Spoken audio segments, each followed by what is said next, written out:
ಆತ್ಮೀಯ H16 news ಅರ್ಥ ಸೀತಾರಾಮ್ಗೆ ಸ್ವಾಗತ. ನಾನು ನಿಮ್ಮವ MI ಅಥವಾ ಮಲ್ಲಪ್ಪ ಜೋತಾವರ್. ಆತ್ಮೀಯರೇ, ಯುದ್ಧಂತೂ ಮೋಸ್ಟ್ಲಿ ಮುಗಿಯುವಂಗೆ ಕಾಣ್ತದ.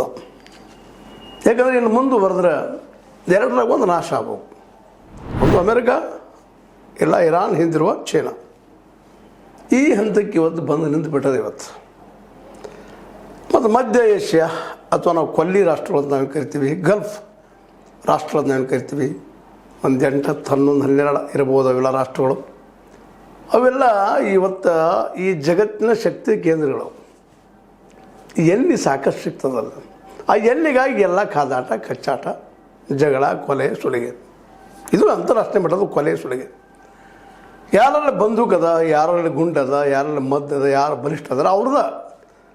ನಮ್ಮ ಹಿರಿಯರು ಹೇಳೋದು ಸುಳ್ಳಲ್ಲ, ಜಿಸ್ಕಾ ಲಾಟಿ ಉಸ್ಕಾ ಬೈಸ್.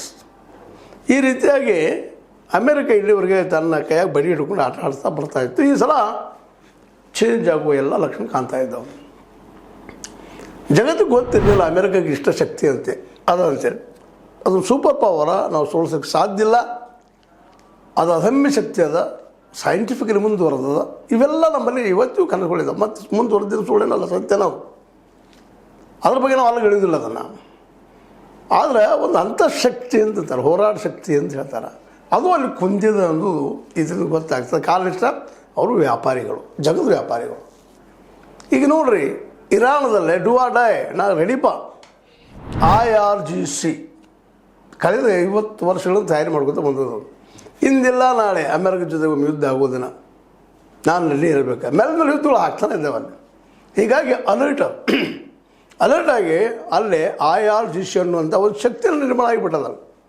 ಖಮೇನಿ ಮುಖ್ಯ ಇಲ್ಲ, ಮೋಸ್ತಫಾ ಖಮೇನಿ ಮುಖ್ಯ ಇಲ್ಲ, ಅರಿಜಾನಿ ಮುಖ್ಯ ಇಲ್ಲ, ಯಾರೂ ಮುಖ್ಯ ಇಲ್ಲ. ಅವ್ರು ಬಂತಾರೆ ಹೋಗ್ತಾರೆ ಪಾತ್ರಧಾರಿಗಳು ಅಷ್ಟ. ಆ ಸಂಘಟನೆ ಅಷ್ಟು ಗಟ್ಟಿಯಾಗಿಬಿಟ್ಟು ಇಡೀ ದೇಶ ಒಂದಾಗಿರ್ತದೆ. ಅದ್ರಲ್ಲಿ ವಿರೋಧಿಗಳಿದ್ದಾರೆ ಇಲ್ಲ ಅಂತ ಅಲ್ಲ. ಆದರೆ ದೇಶ ಬಂದಾಗ ವಿರೋಧಿಗಳು ಸಹಿತ ಮೌನ ವಹಿಸ್ಬೇಕಾಗ್ತದೆ. ಆ ಹೋರಾಟಕ್ಕೆ ಬೆಂಬಲ ಕೊಡಬೇಕಾಗ್ತದೆ. ದೇಶ ಉಳಿಬೇಕು.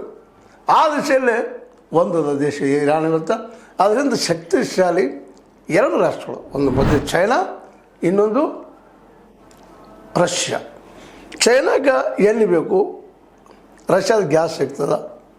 ಎಣ್ಣಿಲ್ಲ ದೇಶ ನಮಗತ್ತೆ, ಭಾರತಗತ್ತೆ. ಅದು ಒಂದು 10-20% ಅಷ್ಟೇ ಇರ್ಬೋದು. ಮ್ಯಾಕ್ಸಿಮಮ್ 80% ಎಲ್ಲ ಹೊರಗಿನ ತರಿಸ್ತದೆ. ಅದಕ್ಕೆ ಇರಾನ್ ಬೇಕು. ಅದರಲ್ಲಿ 90% ಎಲ್ಲ ಇರಾನಿಂದ ಖರೀದಿ ಮಾಡ್ತದೆ, ಕರ್ಗ್ ದ್ವೀಪದಿಂದ. ಹೀಗಾಗಿ ಚೈನಾಗಂತೂ ಈ ಯುದ್ಧ ಅನಿವಾರ್ಯನ. At any cost Iran ಗೆಲ್ಲೇಬೇಕು.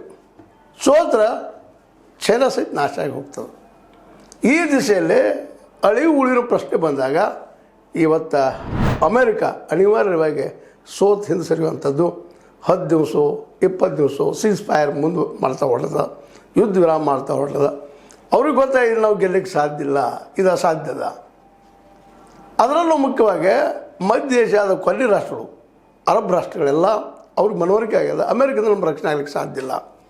ಇವತ್ತು ಇರಾನ್ ಹೇಳಿಬಿಟ್ಟದ, ನಿಮ್ಮಲ್ಲಿ ಎಲ್ಲೆಲ್ಲಿ ಅಮೇರಿಕೆಯ ಕಂಪ್ನಿಗಳಿದ್ದಾವ, ಬ್ಯಾಂಕ್ಗಳಿದ್ದಾವ, ಎಲ್ಲೆಲ್ಲಿ ಅವರ ನೌಕಾ ನೆಲೆ ಅದ, ಎಲ್ಲೆಲ್ಲಿ ಅವ್ರ ಏರ್ ನೆಲೆ ಅದ, ಅಲ್ಲಿದ್ದ ನೀವು ಜನ ನಾವು ದೂರ ಸರೀರಿ. ನಾವು ಆರಿಸಿ ಹೊಡಿತೀವಿ. ಅವ್ರು ಯಾವ ಹೋಟೆಲ್ನಲ್ಲಿದ್ದಾರೆ, ಯಾವ ಸೈನಿಕರು ಎಲ್ಲಿದ್ದಾರೆ, ಅಲ್ಲಿಂದ ದೂರ ಸೇರಿ ನಾವು ಹೊಡಿತೀವಿ. ಹೀಗಂದಾಗ ಇಡೀ ಇವತ್ತು ಅರಬ್ ದೇಶಗಳೆಲ್ಲ ತಲ್ಲನಗೊಂಡವು. ಯಪ್ಪ ಇದೇನು ಪರಿಸ್ಥಿತಿ ಬಂತು, ಯಾರಿಂದ ನಾವು ರಕ್ಷಣೆ ಆಗ್ತದೆ ತಿಳ್ಕೊಂಡಿದ್ದೀವೋ ಇವತ್ತು ಅವರಿಂದ ನಮಗೆ ಬಂತಲ್ಲಪ್ಪ ಅಂತ ಆಗುವಂಥದ್ದು ಅಂತಾರೆ. ಯಾಕೆ ಆರಾಮಾಗಿ ಎಣ್ಣೆ ಬರ್ತಿತ್ತು, ನಿಸರ್ಗದಿಂದ ಲಾಭ ಆಗಿತ್ತು, ಅಲ್ಲಾನ ಹೆಸರ ಮೇಲೆ ಅದನ್ನು ಮಾರಿಕೊಂಡು ಆರಾಮ್ ಚೆನ್ನಾಗಿದ್ರು. ಅವರು ಯುದ್ಧ ಕಲಿಯಲಿಲ್ಲ, ಹೋರಾಟ ಕಲಿಯಲಿಲ್ಲ. ಆಯ್ತು ದುಡ್ಡು ಬಂತು, ಆಯುಷ್ಯ ಬದುಕಾಯಿತು. ಯಾವ್ಯಾವ ದೇಶ ಜನ ಬಂದು ದುಡಿತಾ ಇದ್ದರು, ಅವ್ರು ಪೇಮೆಂಟ್ ಬೇಕಾಗಿತ್ತು, ಬಡತನ ಇತ್ತು. ಇಂಡಿಯಾ ಇರ್ಬೋದು, ಪಾಕಿಸ್ತಾನ ಇರ್ಬೋದು, ಅಫ್ಘಾನಿಸ್ತಾನ ಇರ್ಬೋದು, ಶ್ರೀಲಂಕಾ ಇರ್ಬೋದು, ಮಾಲ್ದೀವ್ಸ್ ಇರ್ಬೋದು, ನೇಪಾಳ ಇರ್ಬೋದು. ಈ ಸುತ್ತಮುತ್ತ ಎಲ್ಲ ಬಡ ದೇಶಗಳು ಅಲ್ಲಿ ದುಡಿಲಿಕ್ಕೆ ಹೋಗ್ತಾಯಿದ್ರು ಪಾಪ ಕಡಿಮೆ ಪಗಾರಿಗೆ. ಆಫ್ರಿಕಾ ದೇಶಗಳಾಗಿರ್ಬೋದು ಬರ್ತಾಯಿದ್ರು. ಹೀಗಾಗಿ ದುಡಿಯೋದಿಲ್ಲ, ದುಡ್ಡಿತ್ತು, ಕೊಡೋದು ದುಡಿಸ್ಕೊಡ್ತಿದ್ರು. ಈಗ ಆಗಿಲ್ಲಲ್ಲ, ಆ ದುಡ್ಡು ಬರೋ ಜಾಗನೇ ಇವತ್ತು ಬಂದೇ ಬಿಟ್ಟು ಹೊರ್ಮೂಸ್ ಬಂದು ಜೊತೆ ಕರ್ಗ್ ಕೇವಲ 5 ರಾಷ್ಟ್ರಗಳಿಗೆ ಅಷ್ಟೇ ಪರ್ಮಿಷನ್. ನಿಮಗೆ ಗೊತ್ತದೆ ಯಾವ ಅಂತ ಹೇಳಿದ್ರೆ ಭಾರತ ಒಂದಾದ ಅದೊಂದು ಸಮಾಧಾನ ಮತ್ತೇನಿಲ್ಲ.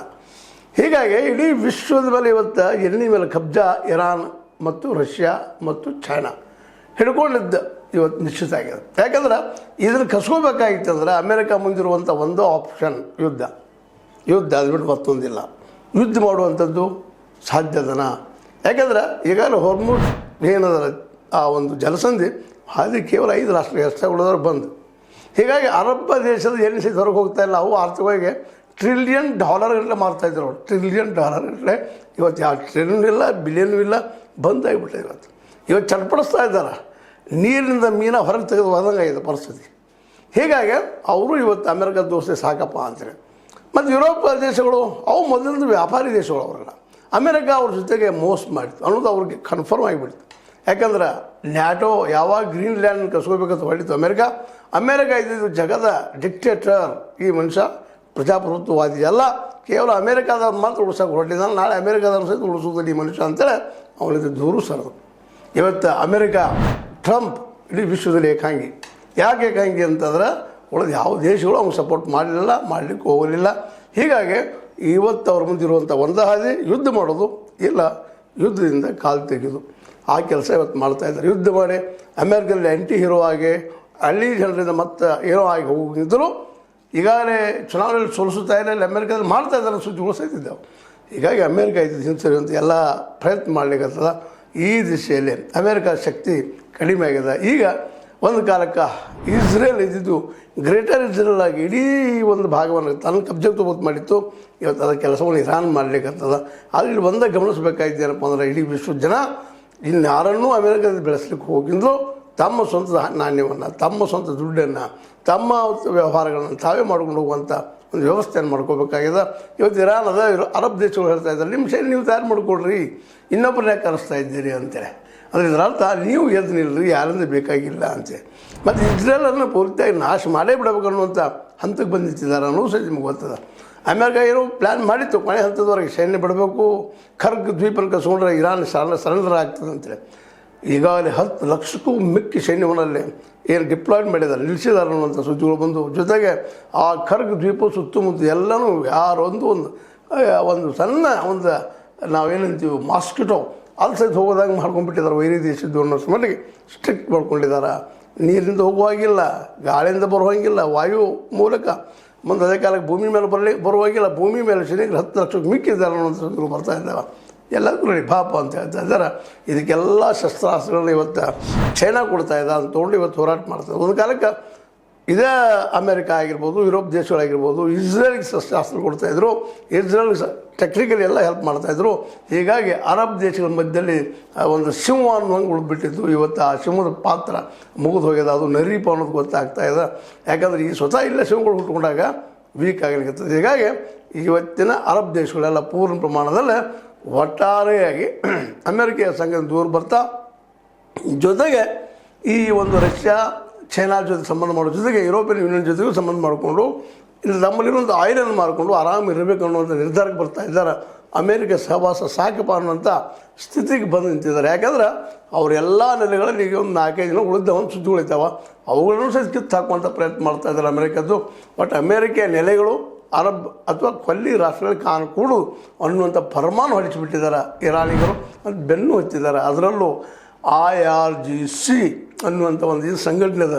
ಹೌದು, ಅದು ಒಂದು ರೆವಲ್ಯೂಷನರಿ ಇಸ್ಲಾಮಿಸ್ಟ್ ಉಳಿಸುವಂಥ, ಅದರಲ್ಲೂ ಶಿಯಾ ಮುಸ್ಲಿಮರನ್ನು ಉಳಿಸುವಂಥ ಒಂದು ದೊಡ್ಡ ಸಂಘಟನೆ ಮಾಡಿದ್ರು. ಇವತ್ತು ಆ ಸಂಘಟನೆ ಅಮೆರಿಕೆಯನ್ನು ಹಿಂದೆ ಹೋಗುವಂಗೆ ಮಾಡಿದ. ಆ ಸಂಘಟನೆಯಿಂದಾಗಿ ಇಡೀ ಇವತ್ತು ಇರಾನು ಒಂದಾಗ್ಯದ.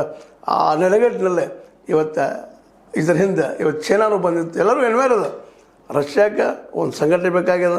ಯಾಕಂದ್ರೆ ನ್ಯಾಟೋ ಅದನ್ನು ದೂರದ. ಅದೇ ಕಾಲಕ್ಕೆ ಚೈನಾಕ್ಕೆ ಜಗತ್ತಿನ ನಾನೊಬ್ಬ ಸೂಪರ್ ಪವರ್ ತೋರಿಸ್ಬೇಕಾಗ್ಯದ. ಜೊತೆಗೆ ಎಲ್ಲಿ ಕಡಿಮೆ ಬೆಲೆ ಇದೆ, ಅದು ಯುವಾನ್ ಇವತ್ತು ಡಾಲರ್ ಸ್ಥಾನವನ್ನು ಕಸುಗಳು ಹಂತಕ್ಕೆ ಬಂದು ನಿಂತದ. ಹೀಗಾಗಿ ಇರಾನ್ ಜೊತೆಗೆ ಇವತ್ತು ಚೈನಾ ರಷ್ಯಾ ಕೂಡುವಂಥ ಪ್ರಸಂಗ ಬಂದದ. ಹೀಗಾಗಿ ಜಗದ ಒಂದು ಹೊಸ ಅರ್ಥ ನೀತಿ, ಹೊಸದಂಥ ಒಂದು ರೂಪ ತಯಾರಾಗುವಂಥ ಸಾಧ್ಯತೆಗಳಿದ್ದಾವೆ. ಅದನ್ನು ನಾವು ಮುಂದಿನ ಎಪಿಸೋಡಲ್ಲಿ ನೋಡೋಣ ಏನಾಗ್ಬೋದು ಅಂತೇಳಿ ಆರ್ಥಿಕವಾಗಿ. ಈಗಂತೂ ಪರಿಸ್ಥಿತಿ ಈ ಮೊದಲನೇ ಭಾಗದಲ್ಲೇ ಏನು ಪರಿಸ್ಥಿತಿಯಪ್ಪ ಅಂತಂದ್ರೆ ಒಂದು ಸಿಂಪಲ್ಲಾಗಿ ಹೇಳುವಂಥದ್ದು, ಅಮೇರಿಕೆ ಡಾಮಿನೆನ್ಸ್ ಏನಿತ್ತು ಆರ್ಥಿಕವಾಗಿ ಅದು ಮುಗಿತಾ ಬಂತು ಅಂತೇಳಿ ಹೇಳಬೇಕಾಗಿದೆ. ಏನೋ ಆಗಲಿ, ಒಟ್ಟಾರೆಯಾಗಿ ಇರಾನ್ ತನ್ನ ಗಪ್ಪಿ ಮುಷ್ಟಿ ಇನ್ನೂ ಬಿಗಿಗೊಳಿಸ್ತಾ ಇದೆ ಇಲ್ಲಿ ಅನ್ನೋದು ಮಾತ್ರ ಸತ್ಯ. ಜೊತೆಗೆ ಇವತ್ತಿನ ಮಾರ್ಕೆಟ್ದಲ್ಲಿ ಅದು ಸ್ವತಃ ಮುಂದೆ ಬರ್ತಾ ಇದೆ ಅನ್ನೋದು ನಮ್ಮ ಮುಂದಿನ ಭಾಗದಲ್ಲಿ ಮತ್ತೆ ಚರ್ಚೆ ಮಾಡೋಣ ಅಂತ ಹೇಳ್ತಾ, ಇದು ನಿಮ್ಮ ಲೈಕ್ ಆಗಿರ್ಬೋದು, ಲೈಕ್ ಮಾಡಿ, ಶೇರ್ ಮಾಡಿ, ಕಮೆಂಟ್ ಮಾಡಿ, ಜೊತೆ ಸಬ್ಸ್ಕ್ರೈಬ್ ಮಾಡಿ. Next ನ್ಯೂಸ್ ಅರ್ಥ ಸತ್ಯದ ಕೈಗೆ ಮಾಡಿ. ವಂದನೆಗಳು.